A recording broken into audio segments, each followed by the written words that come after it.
हिंदू धर्म में हिमालय की गोद में अवस्थित केदारनाथ धाम को 12 ज्योतिर्लिंगों में से एक माना गया है।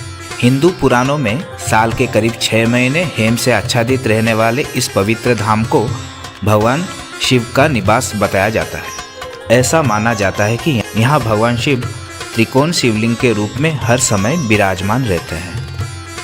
वैसे तो पौराणिक ग्रंथों में इस धाम से जुड़ी कथाओं का वर्णन मिलता है, परंतु आज हम आपको महाभारत में इस धाम से जुड़ी एक कथा के बारे में बताने जा रहे हैं, जिसमें यह बताया गया है कि यहाँ पांडवों को भगवान शिव ने साक्षात दर्शन दिया था, जिसके बाद पांडवों ने यहाँ इस धाम को स्थापित किया।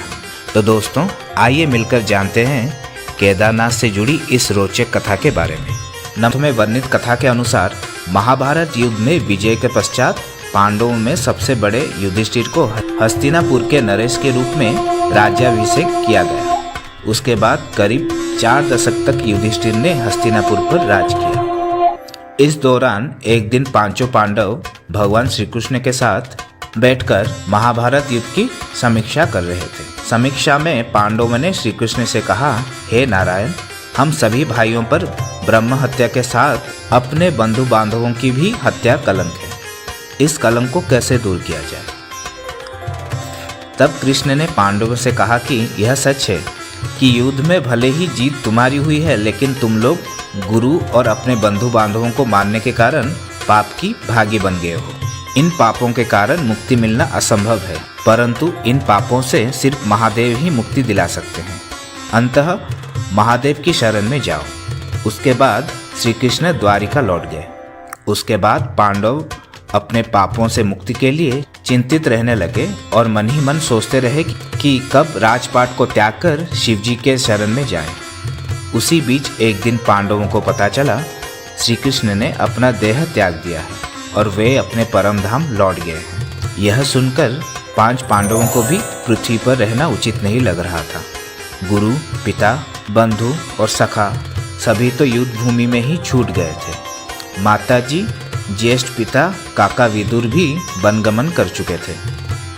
सदा के सहायक श्री कृष्ण भी नहीं रहे थे। ऐसे में पांडवों ने राज्य परीक्षित को सौंप दिया और द्रौपदी समेत हस्तिनापुर छोड़कर भगवान शिव जी के तलाश में निकल पड़े। हस्तिनापुर से निकलने के बाद पांचों भाई और द्रौपदी भगवान शिव जी के दर्शन के लिए सबसे पहले पांडव काशी पहुंचे, पर वो उन्हें वहां नहीं मिले। उसके बाद उन लोगों ने कई और जगह पर भगवान शिव को खोजने का प्रयास किया, परंतु जहां कहीं भी ये लोग जाते, शिव जी वहां से चले जाते। इस क्रम में पांचों पांडव और द्रौपदी एक दिन शिव जी को खोजते हुए हिमालय तक आ पहुंचे। यहाँ भी जब शिव जी ने इन लोगों को देखा तो वो छिप गए, परंतु यहाँ युधिष्ठिर ने भगवान शिव को छुपते हुए देख लिया। तब युधिष्ठिर ने भगवान शिव जी से कहा, हे प्रभु, आप कितने भी छिप जाएं, लेकिन हम आपके दर्शन के बिना यहाँ से नहीं जाएंगे। और मैं यह भी जानता हूँ आप इसलिए छिप रहे हैं क्योंकि हमने पाप किया है। युधिष्ठिर के इतने कहने के बाद पांचों पांडव आगे बढ़ने लगे। उसी समय एक बैल उन पर झपट पड़ा। यह देख के भीम उससे लड़ने लगा। इस बीच बैल ने चट्टानों के बीच अपना सिर छिपा लिया, जिसके बाद भीम उसकी पूंछ पकड़कर खींचने लगे तो बैल का धड़ सिर से अलग हो गया और उस बैल का धड़ शिवलिंग में बदल गया और कुछ क्षण पश्चात उस शिवलिंग से भगवान शिव जी प्रकट हुए। शिव जी ने पांडवों के पाप क्षमा कर दिए।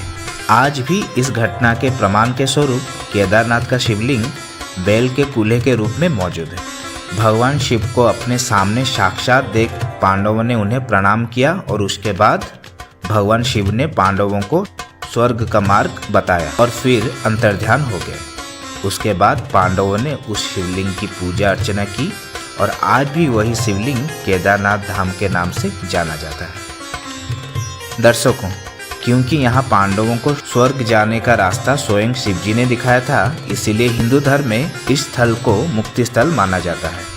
यदि कोई केदारनाथ दर्शन का संकल्प लेकर निकले और उसकी मृत्यु हो जाए तो उसको उस जीव को पुनर्जन्म नहीं लेना पड़ता। तो दोस्तों, उम्मीद करता हूँ कि आपको केदारनाथ धाम से जुड़ी यह कथा पसंद आई होगी, और अगर पसंद आई हो तो ज़्यादा से ज़्यादा लाइक और शेयर करें। अगर आप हमारे चैनल पर नए हैं तो हमारे चैनल को सब्सक्राइब करना ना भूलें। आज के वीडियो में फ़िलहाल इतना ही। हमें दीजिए इजाज़त। वीडियो को अंत तक देखने के लिए आपका बहुत बहुत शुक्रिया।